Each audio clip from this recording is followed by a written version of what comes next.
Hey guys, welcome to my review and analysis of Utada Hikaru's latest digital single, Anata. So the title Anata means you, as many of you would know in Japanese. However, it's a very special form of you. You wouldn't normally go up to someone on the streets or someone working in a shop and call them Anata. It's a very personalized form of saying you. And I believe in this song, Utada Hikaru is using it in the most common way that is used in Japanese, as far as I know, which is a wife addressing her husband as Anata. I know some people think it might be about her son. Yes, parents, I think, can address their children as Anata, but I think it's more commonly said like Anta, like in a more derogatory term towards their children. So we heard a short clip from this over a month ago in the Sony wireless earbud commercial, and at the time I thought it was pretty interesting. I didn't really know what to think yet. I really loved the way she sang Anata at the beginning of the song. Her voice sounds pretty strong on this track, I've got to say. It's probably the strongest out of the 3 singles we've received so far this year. And in the lyrics, Hiki already gets pretty dark with it right in the first verse, talking about walking through the infernos of hell, or I've seen another translation that it's the valley of fire.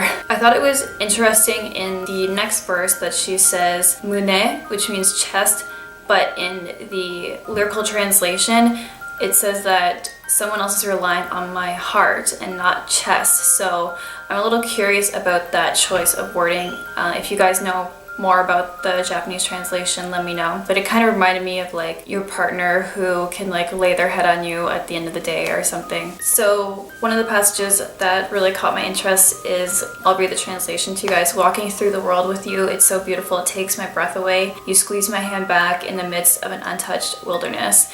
And that reminded me so much of Koya no Okami from Fantôme, the wolf of the wilderness. And in that song, she seems like this kind of lone wolf, like kind of unsure of if she like wants to be married maybe, or if she wants to be alone, or if she like stands apart from the rest of society. And then in this song, she's kind of overcome that and she's found like her partner, and they're looking at the wilderness together and seeing the beauty of it. And like the way she says untouched wilderness, it makes me think it's her and her husband becoming parents and for the first time. Again, the next passage after the chorus I really like. I want to stay here in our room a little longer, where the broadcast letting us know a war has begun and the sound of activists' footsteps won't reach us. So in the Japanese, she just says this room, she doesn't say our room. So by translating it as our, it's implying it's her partner instead of her child that is the subject of the song, but Japanese usually omits the subject, so it's not entirely clear. After that, she says, my skin smells different.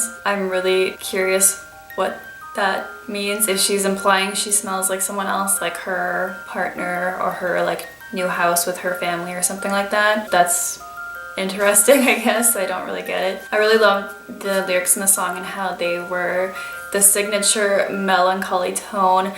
Even though it is rather a bright, hopeful song, there's a lot of implication that she knows everything can change at any time, but she's just desperately holding on to this current feeling that she has, or this current state of happiness that she has. Like I said, the song is clearly about a deep love, but the first verse mentions hell. So instrumentally, there are so many things happening in this song, but they all come together so masterfully, and it's such a beautiful, exquisite song. The song actually has a very strong classical jazz influence on it, with very interesting use of horns, and then it also has an R&B influence snuck in there with a really addictive clap track. And Utada collaborated with several other musicians to create all of the sounds going into this song, and I think it turned out amazing. But on top of the amazing instrumentals, Utada Hikaru's voice is just so amazing. This song sounds so difficult to sing. When I first heard it,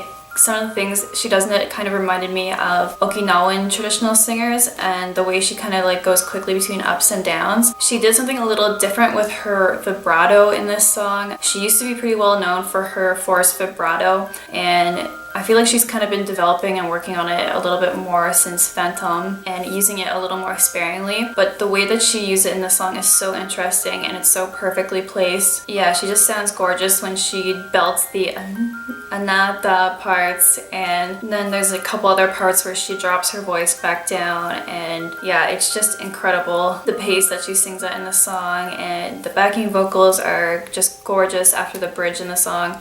The bridge, by the way, kind of takes the song to a different place, but it's still using the same instruments, and I thought that was really cool. It didn't do like a complete breakdown and change the sound of the song at the bridge. It was just like a tempo switch up and the mood changed a little, and then we like drop back into the ending of the song. And I just love that she didn't end the song on the chorus, she ended it on a new verse. She ended it saying, "There's nowhere in the entire world I can go home to besides you," and she keeps repeating, I believe, "nowhere else, nowhere else, nowhere else," until the end of the song. Yeah, it was just gorgeous. I have literally no complaints about this song, and I'm in love with it. I'm kind of riding the hype train right now, and I almost want to say I like it even more than OOZORA De Dakishimete, but I'm gonna reserve judgment for now, let it kind of steep and think about it and really consider it, and maybe once I hear them all in the context of the new album, then I'll be able to make up my mind about it. But I am loving it. I think it's an amazing track. Definitely the movie that this song is tied in with really lucked out with getting this song for their theme. So I hope you guys are enjoying the new song as much as I am.